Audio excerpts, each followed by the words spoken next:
Samantala, nakapagtala ang Department of Health ng 2 panibagong kaso ng Zika virus sa Iloilo City. Ayon kay Health Secretary Pauline Obial, nakatira sa iisang bahay ang 2 pasyente kasama ang isang ginang na nagpositibo sa Zika virus noong nakaraang linggo.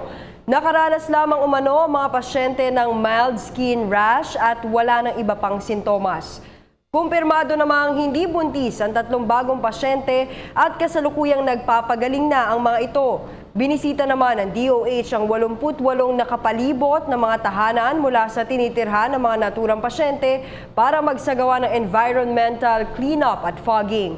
Hinikayat ni Obial ang mga lokal na pamahalaan at ang publiko na sirain ang mga breeding site ng mga lamok at nagpaalala ito sa mga nakararanas ng mga sintomas ng Zika virus na agad ipagbigay alam sa mga otoridad. Ako po si Cathy San Gabriel. Subscribe na sa PTV YouTube channel. I-click lang po ang subscribe button.